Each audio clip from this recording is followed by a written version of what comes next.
बिस्मिल्लाहिर्रहमानिर्रहीम। अस्सलामुअलैकुम my YouTube family, कैसे हैं आप? आई होप कि आप खुश होंगे। आज मैं बहुत ज़बरदस्त सी रेसिपी लाई हूँ। इस रेसिपी को एंड तक देखिएगा। इसमें मैं आपको ऐसी टिप दूँगी जो आपको पूरी लाइफ बहुत काम आने वाली है, तो वीडियो को स्किप मत कीजिएगा। आइए बनाते हैं। यहाँ एक बड़ी बाउल ले ली, इसमें मैं शामिल करूँगी फ्रूट्स।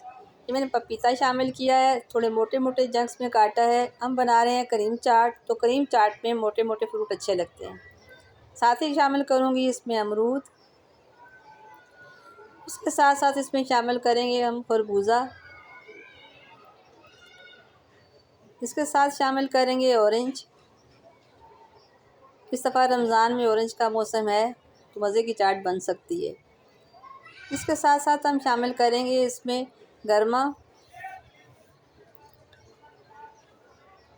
इसके साथ में शामिल करूँगी एप्पल। तो आप ये देख रहे हैं एप्पल बहुत फ्रेश हैं, इनका कलर बिल्कुल ब्लैक नहीं हुआ। यही टिप्स मैं आपको वीडियो के एंड में बताऊंगी कि इनको फ्रेश रखने के लिए हमने क्या किया है। तो वीडियो को एंड तक देखिएगा और ये टिप्स से फ़ायदा उठाने की कोशिश कीजिएगा। साथ ही शामिल कर दूँगी इसमें बनानास। इनको थोड़ा सेट करेंगे और फिर साथ ही शामिल करेंगे इसमें फ्रेश क्रीम। तो ये हमारी फ्रेश क्रीम चाट जो है वो रेडी हो जाएगी। अब क्रीम को अच्छी तरह से मिक्स करेंगे और फिर इसको हम गार्निश करेंगे किशमिश और स्ट्रॉबेरी के साथ। तो ये हमारी जी क्रीम चाट रेडी है। ये देख लें आप, इसकी फ़ाइनल लुक बहुत ज़बरदस्त सी है।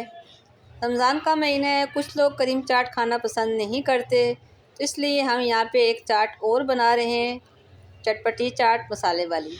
तो उसके लिए मैंने ऑरेंज जूस लिया है, उसमें 1 चम्मच चीनी, 2 चुटकी नमक ऐड किया है।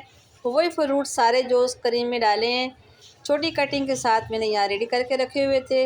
इसमें शामिल करके इनको अच्छी तरह से हम मिक्स कर देंगे और उसके ऊपर हम शामिल कर देंगे चाट मसाला। तो ये हमारी चाट जो है रेडी है। आप ज़रूर बनाइएगा इस तरह। अगर मेरी वीडियो आपको अच्छी लगी हो तो प्लीज़ मुझे कमेंट्स करके ज़रूर बताइएगा।